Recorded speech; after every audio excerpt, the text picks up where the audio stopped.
Superman, इन सब से पहले एक और सुपर हीरो थे जो कि इस दुनिया के फर्स्ट सुपर हीरो थे, और आज हम उन्हीं के बारे में जानेंगे।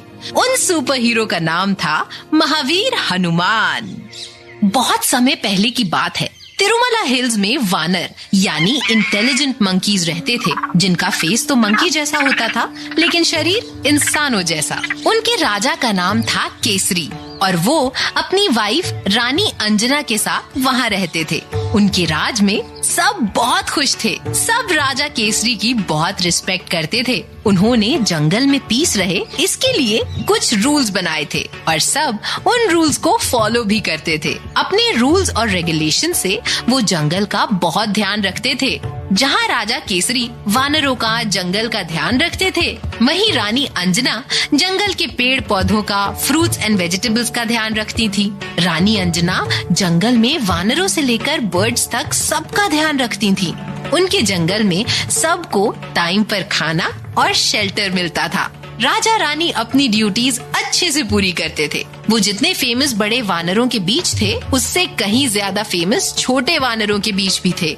उन्हें बच्चे बहुत पसंद थे। वो हर शाम छोटे वानरों के साथ खेला करते थे। राजा रानी के अपने बच्चे नहीं थे, इसीलिए वो हर दिन शिव जी की पूजा करते थे ताकि उनके पास भी एक बेबी आ जाए। वो दोनों ही शिव जी के बहुत बड़े भक्त थे। उनकी पूजा और अच्छे कामों को देखकर शिव जी बहुत खुश हुए। उन्होंने डिसाइड किया कि राजा रानी को वो ब्लेसिंग में एक बेबी देंगे। इसके लिए उन्होंने एक दिन वायुदेव को अपने पास बुलाया। वायुदेव की ड्यूटी है अर्थ में एयर देना। शिवजी ने कहा, राजा केसरी और रानी अंजना पूरे जंगल का ध्यान रखते हैं। उनके राज में बच्चे, बूढ़े, पेड़ पौधे सब खुश हैं। इसलिए मैं उन्हें ब्लेसिंग के रूप में एक बेबी देना चाहता हूँ। और इतना कहकर शिवजी ने वायुदेव को एक बेबी दिया। शिवजी ने कहा, आपकी ड्यूटी है इस बेबी को अंजना और केसरी के पास पहुंचाना। वायुदेव ने कहा, जरूर प्रभु, और इसे हवा के रास्ते रानी अंजना तक पहुंचाऊंगा और इसके साथ ही ये अपनी पहली उड़ान लेगा। उड़ने का लेसन ये बेबी मुझसे ही सीखेगा। शिवजी ने जब वायुदेव की बात सुनी तो वो बहुत खुश हुए, क्योंकि आज तक किसी भी बच्चे ने इतनी छोटी एज में ही उड़ना नहीं सीखा था। शिवजी बोले, क्योंकि आप इस बच्चे को इसकी लाइफ का पहला लेसन देंगे, इसलिए फ्यूचर में सब इसे आपके नाम से जरूर याद करेंगे और पवन पुत्र नाम से बुलाएंगे। क्योंकि वायु को पवन भी कहते हैं, इसलिए जब वायुदेव ने शिवजी की बात सुनी तो वो बहुत खुश हुए। पवन पुत्र का मतलब है वायु के बेटे। उन्होंने शिवजी से ब्लेसिंग ली और पवन पुत्र को लेकर तिरुमला हिल्स की ओर निकल पड़े। जब वो पवन पुत्र के साथ हवा में उड़ रहे थे तो छोटे पवन पुत्र को इस उड़ान में बहुत मजा आ रहा था और इस तरह उन्होंने अपनी पहली उड़ान ली और इतनी छोटी एज में ही उसे उड़ना आ गया। तिरुमला हिल्स में पहुंचकर वायुदेव ने इस छोटे बेबी यानी पवन पुत्र को रानी अंजना की गोद में रखा। जब रानी अंजना ने ये देखा तो वो बहुत खुश हुई और उन्होंने राजा केसरी के साथ उस बेबी का नाम रखा आंजनेय। राजा केसरी बोले, आज से हम इसे आंजनेय बुलाएंगे, अंजना का बेटा। जंगल में सब बेबी आंजनेय के आने से बहुत खुश थे, लेकिन सबसे ज्यादा खुशी तो रानी अंजना को हो रही थी। छोटे वानरों ने आंजनेय के साथ खेलने के लिए अपनी अपनी टीम्स भी बना ली थी। आंजनेय बहुत जल्दी बड़े होने लगे, नॉर्मल बच्चों से कहीं ज्यादा जल्दी। जब वो बड़े हो रहे थे तो उन्हें भूख भी बहुत लगती थी और ऐसे में उनकी माँ उन्हें खाना खिलाते खिलाते थक जाती थी। एक बार वो खाना खाने बैठे, उनकी माँ ने उनके लिए ढेर सारी कचौरी, खीर और डिफरेंट तरह की बहुत सी डिशेस बनाई। आंजनेय ने खाना शुरू किया और ढेर सारी डिशेस 1 मिनट में खत्म कर दी और खाना खत्म करने के बाद जोर जोर से रोने लगे। अच्छा की आवाज सुनी तो वो दौड़ी दौड़ी बाहर आई। बेटा, रो क्यों रहे हो? माँ, मुझे भूख लगी है, कुछ खाने को दो ना। पर बेटा, आज तो मैंने बाकी दिनों से भी ज्यादा खाना बनाया था, सब खत्म कर दिया। आंजनेय ने मासूमियत से जवाब दिया। हाँ माँ, आज भूख भी ज्यादा लगी है।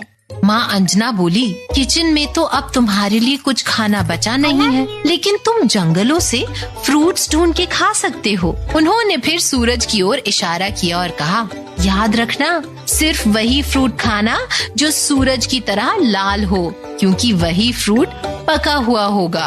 आंजने ने कुछ सोचा और कहा, लेकिन जंगल के सारे फ्रूट्स तो काफी छोटे होंगे। सूरज लाल है, इसका मतलब अच्छी तरह पका हुआ है, और ये बड़ा भी है।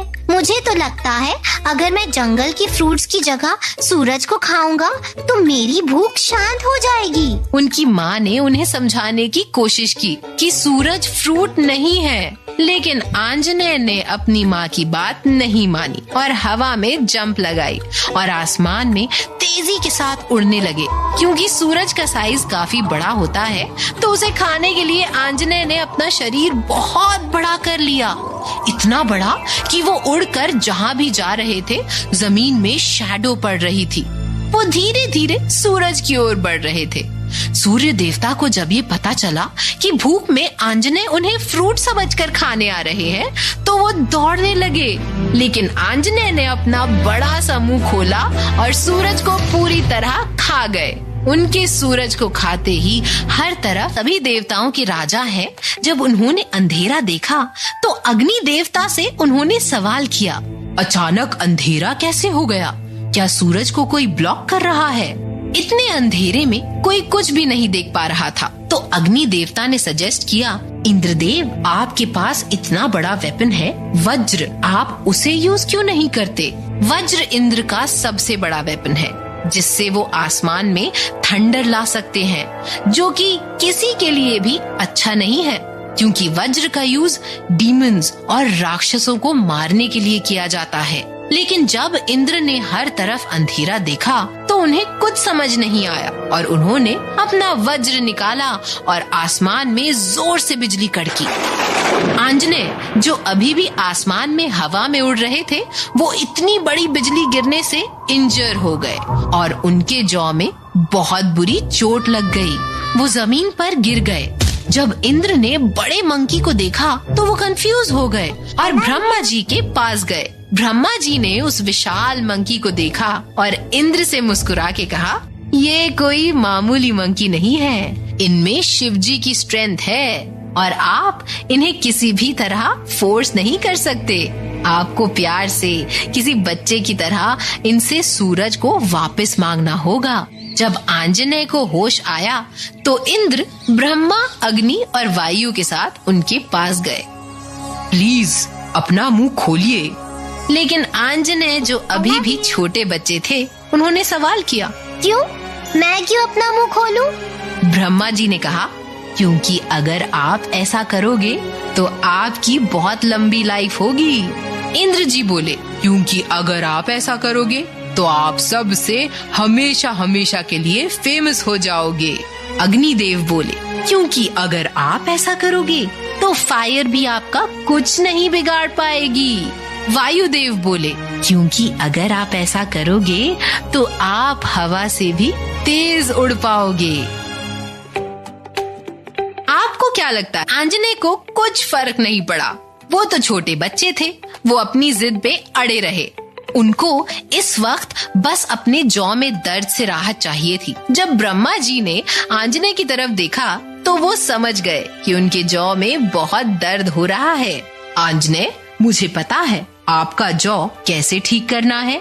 आंजनेय ने ब्रह्मा जी की ओर देखा और सोचने लगे, कहीं ये कोई ट्रिक तो नहीं है। लेकिन ब्रह्मा जी ने अपने मैजिकल वाटर पॉट से पानी निकाला और आंजनेय की जॉ में डाल दिया और आंजनेय का दर्द गायब हो गया। वो ब्रह्मा जी की तरफ देखकर हंसने लगे। तब बृहस्पति ऋषि उनके पास आए और कहा, आंजनेय, हमें पता है आपको भूख लगी थी, इसलिए आपने सूरज को खाने की कोशिश की। आंजनेय का पेट सूरज को खाने के बाद आवाज कर रहा था। उन्होंने बृहस्पति ऋषि की तरफ देखा और हाँ में जवाब दिया। बृहस्पति ऋषि ने उन्हें समझाया, सूरज अच्छा फूड नहीं है, बल्कि सूरज तो फूड ही नहीं है। आप सूरज को अपना मुंह खोलकर फ्री कर दो और हम आपको ऐसी ब्लेसिंग देंगे जिससे आप इजीली पूरी दुनिया के फ्रूट्स अपनी भूख शांत करने के लिए इकट्ठा कर सकते हो। लेकिन आंजनेय ने अभी भी अपना मुंह नहीं खोला। बृहस्पति ऋषि ने कहा, हम आपको ऐसी नॉलेज देंगे जिससे आप जंगलों के इन हर्ब्स और प्लांट्स से हर तरह की मेडिसिन बना सकते हो। इस बार आंजनेय को ब्लेसिंग पसंद आई और उन्होंने धीरे से अपना मुंह खोला।